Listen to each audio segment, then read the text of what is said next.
Good morning students. Today we are going to discuss about preparation of aldehydes and ketones. Students, earlier we have seen the structure of aldehyde and ketones and also how their nomenclature takes place. Okay, and from here we have understood that for aldehyde it is CHO group and for ketones it is carbonyl group which is surrounded by two alkyl group or aryl group. Okay, so now let us begin. Students, talking about the preparation of aldehydes and ketone, if we will see the very first, that is by oxidation of alcohol. So students, you have also studied this in chapter 11, that is alcohol, phenols and ether, where we have seen that alcohols oxidizes to form aldehydes and ketones depending upon the type of alcohol. That is, primary alcohol converts into aldehyde and secondary alcohol converts into ketones. Okay, and students, for this you have to look for the reaction. Student, हमने पहले भी देखा है chapter 11 में कि कैसे alcohols aldehyde या ketones में कन्वर्ट होते हैं डिपेंडिंग ऑन देयर स्केलेटन. अगर प्राइमरी अल्कोहल है तो वो प्राइमरी अल्डिहाइड बेसिकली अल्डिहाइड का फॉर्मेशन करता है. अगर सेकेंडरी अल्कोहल है तो वो कीटोन्स का फॉर्मेशन करता है. You can see with the examples, आप यहाँ एग्जाम्पल से देख सकते हैं. RCH2OH, that is a primary alcohol, is oxidized. And student, oxidation के लिए यहाँ पे जो रिएजेंट यूज़ किया जा रहा है वो है K2Cr2O7. Okay, in acidic medium, that is H2SO4. Okay, और जब हम इसको रिएक्ट कराते हैं तो ये किस में कन्वर्ट हो जाता है? प्राइमरी अल्डिहाइड या बेसिक अल्डिहाइड में. ठीक है, एग्जाम्पल के लिए अगर हमने CH3CH2OH लिया और इसका हमने ऑक्सीडेशन कराया, हमारा जो रिएजेंट होगा वो है K2Cr2O7 पोटेशियम डाइक्रोमेट और एसिडिक मीडियम में, तो हमें क्या मिलेगा? CH3CHO, that is acetaldehyde. So this is the oxidation of alcohols. The very second oxidation is in case of 2 degree alcohol. अगर हमने 2 degree alcohol लिया है तो हम इसका ऑक्सीडेशन कराते हैं, तो हमें क्या मिलता है? Ketone.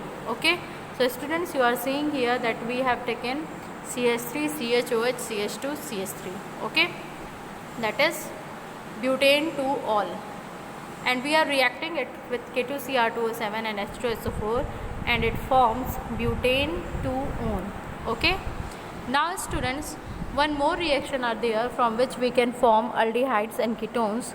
This is the second, that is by dehydrogenation of alcohol. So students, जब हम dehydrogenation की बात कर रहे हैं तो हम इसमें से क्या करेंगे? हमारे मॉलिक्यूल में से माइनस कर देंगे H2. ठीक है, हाइड्रोजन को हम रिमूव कर देंगे. And how it takes place, आप इसको समझ सकते हैं. In this method alcohol vapours are passed over heavy metal catalyst. Heavy metal catalyst हम कोई भी ले सकते हैं, सिल्वर, कॉपर. इसमें क्या होगा? Primary and secondary alcohol gives aldehyde and ketones. That means primary alcohol will give aldehyde and secondary alcohol will give ketones. आप इसको समझ सकते हैं students. You have seen in chapter 11 also. Chapter 11 में भी हमने एग्जाम्पल देखा था.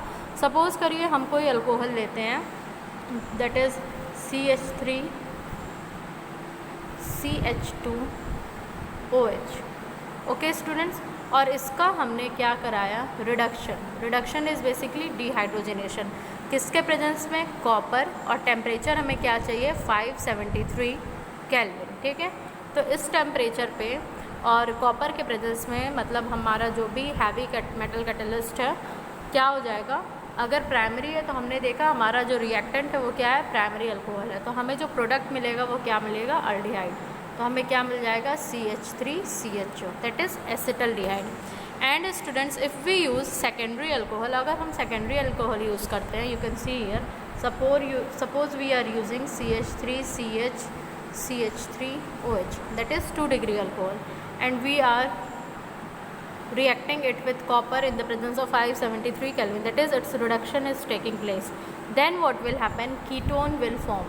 इस कंडीशन में क्या होगा? कीटोन का फॉर्मेशन होगा. You can see here clearly. Okay, So this is about the dehydrogenation of alcohol. Now students, let us see about the second, that is from hydrocarbon. So students, if we take any hydrocarbon, basically we are taking alkenes. So alkenes followed by ozonolysis, that is when reaction of alkene is done with zinc dust and water, it gives aldehyde ketones, and sometimes it also gives mixture of both. That will be depend upon the substitution pattern.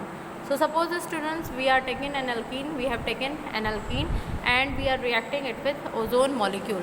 Then what will happen in acid at 196 Kelvin and in chloroform, what will happen? It will form a ozonolysis product followed by reaction with zinc dust and hydrolysis. So finally aldehyde will form. Now student, there is one more reaction, that is by hydration of alkynes.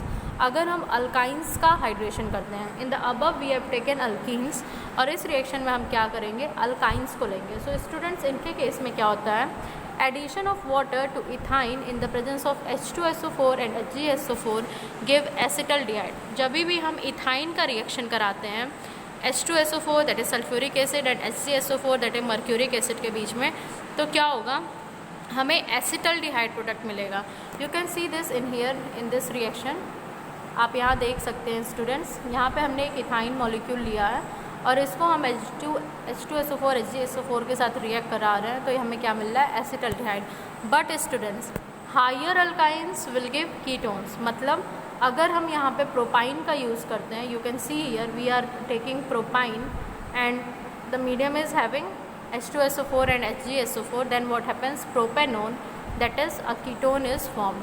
Now students, let us see the very next, that is the basic preparation of aldehydes. अगर हम केवल aldehyde को prepare करना चाहते हैं तब हम क्या करेंगे? There are general reactions like Rosenmuth reaction, like Stephen reaction. So let us see students, for Rosenmuth reaction क्या होता है? आपके एग्जाम्स में डायरेक्ट नेम रिएक्शन भी आते हैं. So they can ask what is Rosenmund reaction, what is Stephen reaction. So student, let us see what is Rosenmund reaction. Reduction, basically it is reduction. So यहाँ पे क्या होता है students, अगर हम एसिल क्लोराइड लेते हैं, so acyl stands for COCl group. Okay, so अगर हम एसिल क्लोराइड लेते हैं तो क्या होता है? हम उसका हाइड्रोजनेशन कराते हैं over catalyst, that is palladium on barium sulphate. ठीक है, फिर क्या हो जाएगा? इसी रिएक्शन को हम कहते हैं रोजनमुथ रिएक्शन. तो बेसिकली आप देख रहे हैं स्टूडेंट, यहाँ पे हमने जो एसिल क्लोराइड लिया है वो क्या है? बेंजोइल क्लोराइड है. इसका हम क्या करा रहे हैं? हाइड्रोजनेशन करा रहे हैं. You can C H2 is here. कैसे? ओवर कैटलिस्ट पैलेडियम और किस पे? बेरियम सल्फेट पे. तो हमें क्या मिल जा रहा है? कंजिक्यूटिव अल्डिहाइड मिल रहा है, जो कि क्या बन गया? Benzaldehyde. Okay, now student, let's talk about the second, that is from nitrile and Easter. तो अगर हम नाइट्राइल और ईस्टर की बात करें तो ये कैसे फॉर्म होते हैं, तो आज हम देखेंगे कि कैसे नाइट्राइल से हम अल्डिहाइड्स का फॉर्मेशन करते हैं. So student, nitrile are reduce to corresponding imine. Nitrile क्या होते हैं? इमीन्स में कन्वर्ट हो जाते हैं. कब? जब हम उस पर स्टेनस क्लोराइड का रिएक्शन कराते हैं in the presence of HCl के प्रेजेंस में स्टेनस क्लोराइड का रिएक्शन कराते हैं. और जब ये इमीन का फॉर्मेशन हो जाता है तो फर्दर इसका हाइड्रोलिसिस होता है और ये अल्डिहाइड दे देता है. एग्जाम्पल के लिए स्टूडेंट, सपोज करिए हमने लिया CH3CN.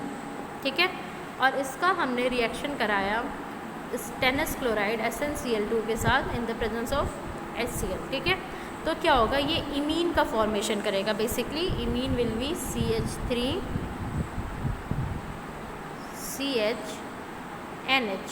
ठीक है, फिर क्या होगा? यही इमीन का जब हम हाइड्रोलिसिस कर देंगे H3O+ के प्रेजेंस में, तो ये क्या बना देगा? CH3CHO, that is acetaldehyde. And this reaction is basically called as Stephen reaction. इस रिएक्शन को हम क्या कहते हैं? Stephen reaction. So this is all about today's lecture. Thank you class.